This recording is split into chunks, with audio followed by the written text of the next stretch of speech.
Hi, I'm Shiv. I'm the product marketing manager for Vector Signal Transceiver. We just launched the second generation of the Vector Signal Transceivers at NI Week 2016, and we're right now at the Demo Pavilion. What I have here is an ADA 2.11ax solution on the second generation VST. Now, if you had the opportunity to meet us at IMS 2016, we demonstrated the ADA 2.11ax for the very first time on 5646R, which is our first generation vector signal transceiver with 200 megahertz of bandwidth. We wanted to make sure that as soon as the second generation VST comes out in the market, we support the same ADA 2.11ax solution on it. And that's what we have here. We have a multi-user and a single-user OFDMA ADA 2.11ax solution. As you can see, this is MCS10 1024 COM with an EVM performance of minus 52 dB and even better.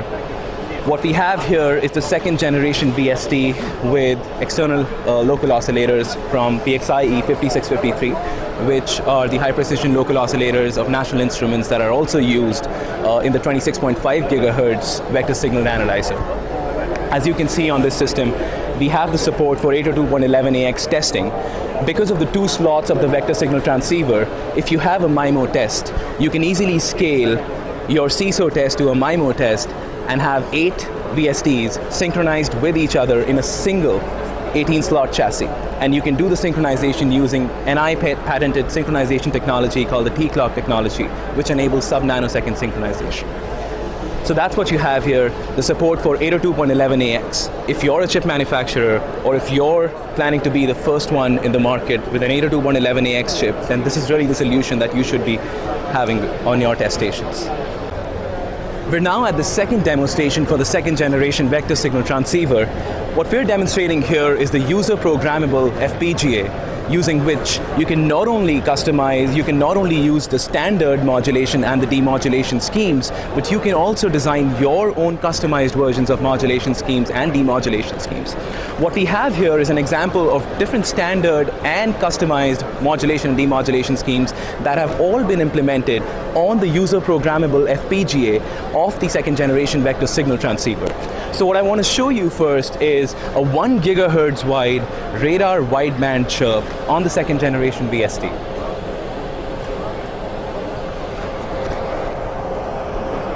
So as you can see here, you have a 1 gigahertz wide radar waveform chirp, both generated 500 megahertz to minus 500 megahertz and demodulated 500 megahertz to minus 500 megahertz on the FPGA in real time.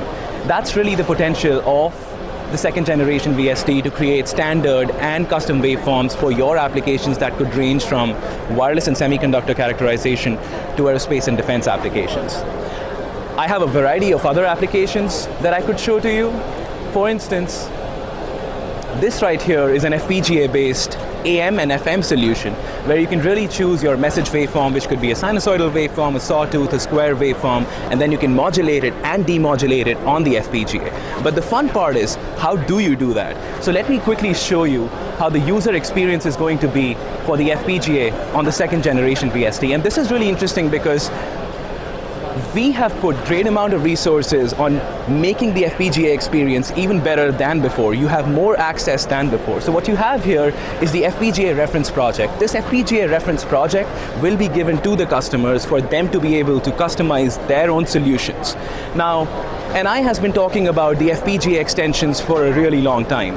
We build FPGA add-ons and IPs so as to accelerate your measurements, so as to give you application-tailored requirements, meet your application-tailored requirements. However, for the first time, we're introducing a new concept, and the new concept is subtractive FPGA. What if you wanted to create more space for your application on the second generation VST? So now what you can do is, on the second generation VST, you can disable the IPs on the FPGA that you will not require for your application. Say for example, you're doing a single channel testing and you really do not need the peer-to-peer streaming that is used for a MIMO test. In that case, you can disable that, create more space on the second generation VST and build in your own IP on it.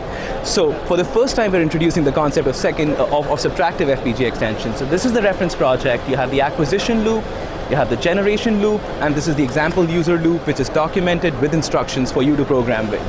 Now, if you were to do your own custom modulation just like I did, Then you insert your demodulation VI in this area over here following the instructions, and the modulation VI in this area over here following the instructions, and you're done. So that's what we have for the user programmable section of the second generation VST at NI Week 2016. Awesome. So what we have here is using our second generation vector signal transceiver. We're going to be showing off some of the capabilities of utilizing the FPGA to actually do some channelization. So what we have up top is this is our actual full 1 gigahertz bandwidth that we're acquiring from the vector signal transceiver. You can see the device is in loopback, so it is generating from a file where we have 5 LTE signals at 20 megahertz bandwidth apiece. So from there, we generate back and we analyze this data. So this full 1 gigahertz spectrum comes in. From there, we'll take that spectrum and pass it to the FPGA, where we're going to do some processing on that. Now, this channelizer is comprised of multiple digital down converters on the FPGA. So we take the single, the full waveform, we take it in and we do a complex frequency shift to rotate so that we get the piece of the waveform that we're actually looking for in the center. From there we do some filtering, we do some decimation, and then we recover back a specified signal. So in this case we're taking back 20 megahertz of bandwidth because we want to take back this LTE signal and demodulate it on the host. So as you can see here, the signal is not stationary. We can actually cycle it and move where the center frequency of that channel is until we're looking at just noise. From there, we can actually, you can see how we've got quite a few different channels. So we can set the center frequency to any of our these sub LTE signals in our full spectrum. So we've got 2 channels here, but we can actually expand and go up to 4 channels. We've got enough room for 4 DDCs on there. From there we just take the data, we pass it back to the host, and we use our RFMX LTE to demodulate the LTE data. So we've got our 64 QAM constellation plot here. All right. Hi, my name is Stephen Dark with National Instruments. I'm here to show the demonstration showing special stitching. Here we actually have multiple second generation VSTs, and we're actually putting 4 of them together in order to create one large instantaneous bandwidth. So the way this works is we take each of the VST's center frequencies and we place them at different locations. Then we stream all of their IQ data over to these Flex Rios for recombination processing. Using the power of LabVIEW FPGA, using DSP processing, we can reconstruct these streams in real time such that each of the VSTs, while they're only 1 gigahertz of bandwidth, will appear as though we're coming from one instrument with a total of 3.5 gigahertz of bandwidth.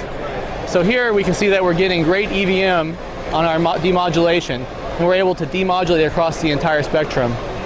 If I turn off one of the VST streams, then you can see that the modulation goes away, proving that we actually are demodulating across the entire instantaneous bandwidth.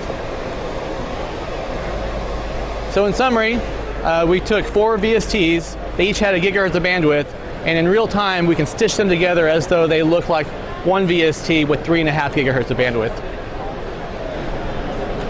Hello, I'm David Hall with National Instruments, and today I'm going to show an example of real-time digital pre-distortion using NI's second generation vector signal transceiver. You can see we have the second generation vector signal transceiver here, and we're generating an RF signal through our RF power amplifier, which of course is powered by a programmable power supply. Now if you look in the screen, the signal that we're generating is 5-carrier LTE. And one of the things that we're doing to that signal is we're driving our power amplifier fairly hard into compression, and you can tell this looking at the red line right here. You can see the spectral regrowth, which is typical of distortion.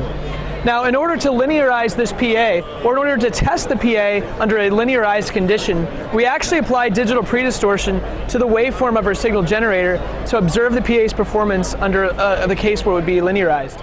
Now, we can do that in 2 methods. One of those is to use the CPU onboard the PXI controller to actually do all of the calculation and application of that DPD algorithm. When we do that, it's a very sophisticated algorithm and can be very time consuming.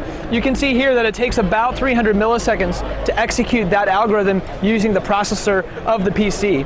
However, because our second generation VST has a user programmable FPGA, we can actually move some of that signal processing onto the FPGA of the module itself.